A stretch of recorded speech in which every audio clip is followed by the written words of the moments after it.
What is up guys, welcome back to another video, and today we are talking about the Sigma 30mm F1.4.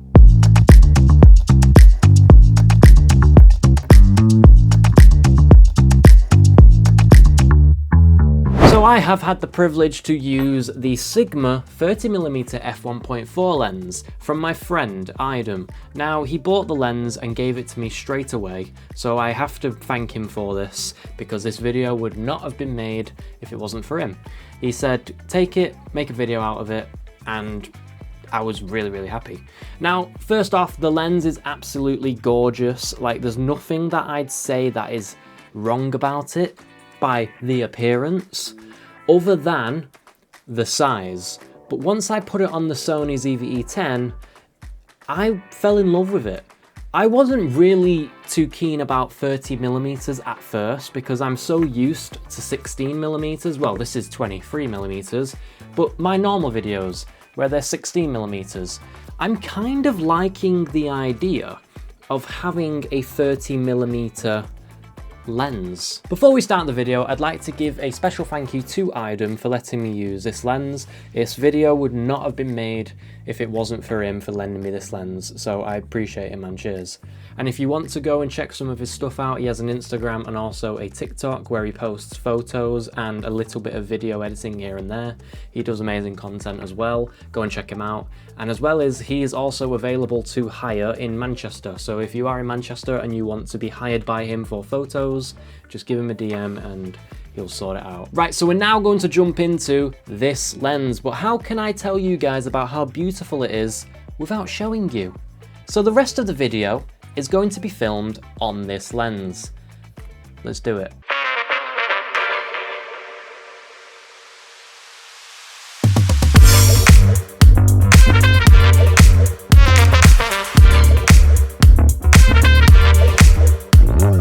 Let's talk about the price. Now, the Sigma 30mm f1.4 comes in at around £295. Now, I don't know how exactly much Idem paid for the lens, nor should I know because it's not my business. But anyway, I looked it up and it's roughly around that price. And again, that is a big budget for such a small lens. Small doesn't mean bad, but it's the actual image quality that it gives you. Now, this is a prime lens because it cannot zoom. Now, lenses that don't zoom are typically a prime lens. Not all, but most. Now, if you're gonna spend that big budget on such a lens that you don't know about, that's fine. Look at this. This looks good. I look good. In all of my videos that I've ever done, I've never looked this sharp or detailed, and that is my honesty. So if you're thinking about getting the lens but are a bit hesitant, get it.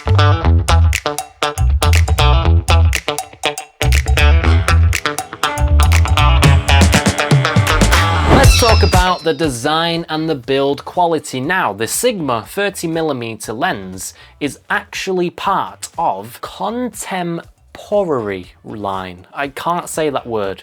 It's this word, it's part of this line. Now, looking at the others that they have, these lenses are built to last. They're built for heftiness and they're built for quality. Now, they're designed to be really compact, but also keeping in mind about the image performance. Image performance is what you need in a lens. Now, with this lens being so compact, people think they're going to reduce the amount of quality that it gives you, but not here. This is a really awesome lens. Let's talk about the weight of the product. Now, it comes in at around 265 grams.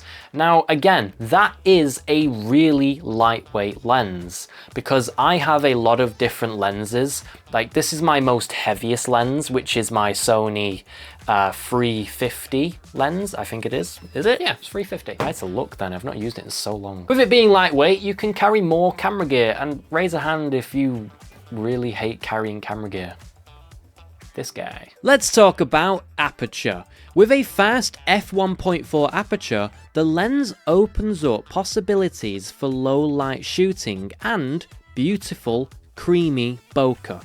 It allows you to isolate your subjects from the background, creating stunning portraits and that dreamy cinematic effect in videos or production work. Plus, with that wide aperture, you can achieve those shallow depths of field to make your images stand out. Now, comparing to the shots that I took the other day of some local people, I think these shots turned out beautiful. You can see that dreamy background as well as seeing how amazing they look.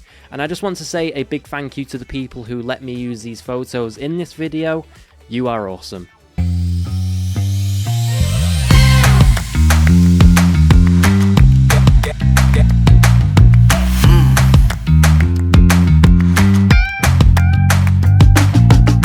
Let's talk about the materials Sigma use. Now, it comes in an exterior matte black finish. Around the whole lens is made out of plastic, whilst there is a giant focus wheel. Now, let me just take that into mind. It's a really big focus wheel, and that is brilliant because all of my lenses have a really tiny focus wheel. Example, this is my 7 Artisans F1.4 lens, exactly the same as this lens, F1.4. The only difference is that this is a manual lens and this is an autofocus lens. So again, the focus wheel is really small, and also on this lens, because this part here is the zoom bit. This is the focus wheel, and there's been many a times where I've got the most perfect shot and I've touched up here to focus. Do you get my problem?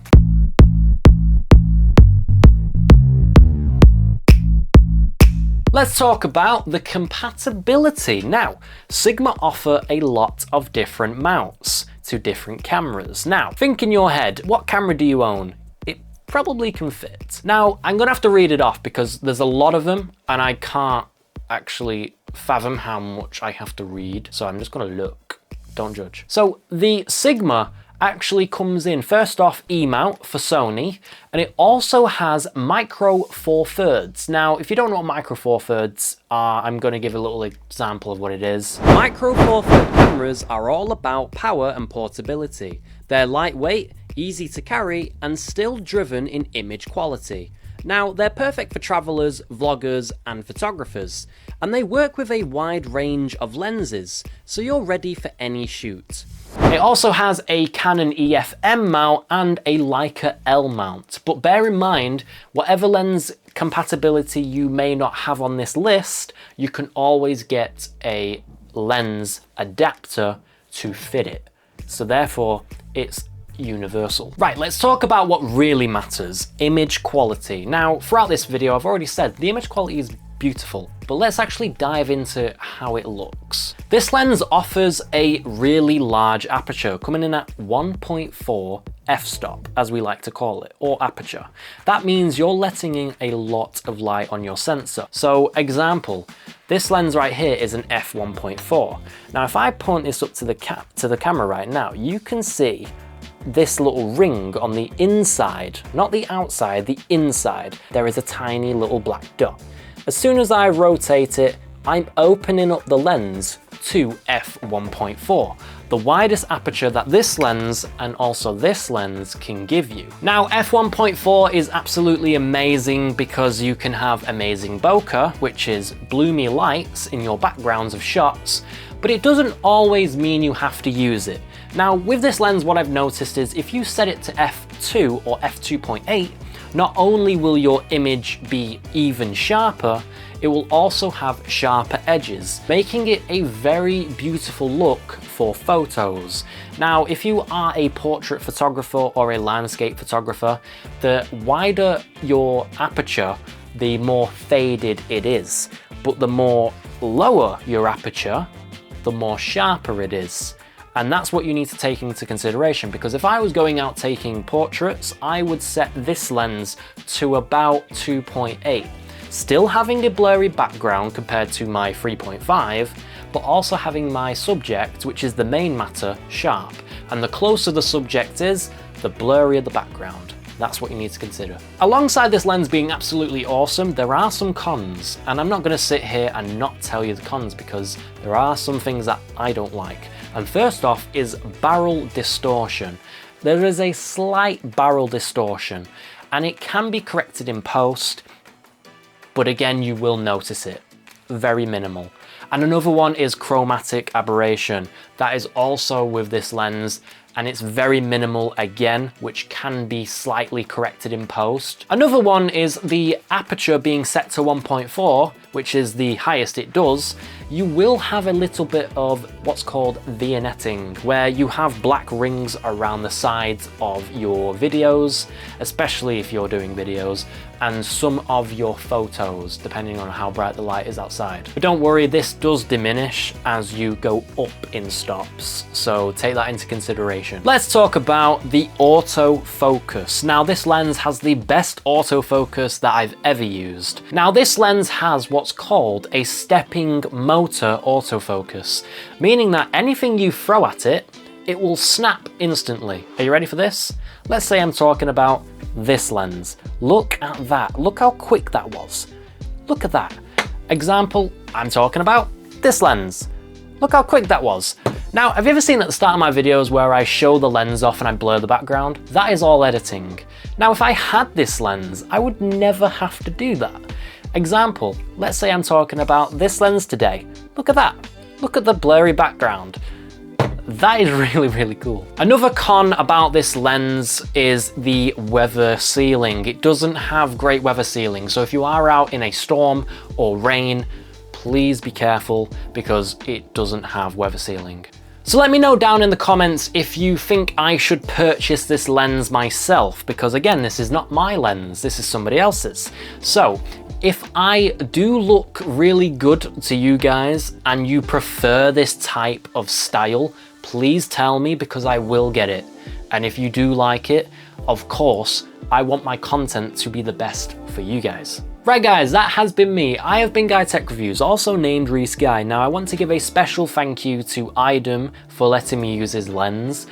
Let me just take into consideration, he has bought this lens and not even used it yet. And he gave it me straight away and said, Reese, make a video. And that is what a true friend does. And that I thank a lot. So if you want to go see some of his content down below, I will leave it in the description. He has a TikTok and an Instagram. His content's really cool. He does a lot of cool photos. In fact, I'm gonna put some up on the screen right now. And if you do want him to take some photos for you, just give him a DM and no doubt he'll probably do it. If you want me to get this lens, tell me in the comments. Put it down and tell me to get it. If not, tell me to stick with the 16mm. It's your guys' decision, not mine. Right guys, I will see you in the next video. Take care guys.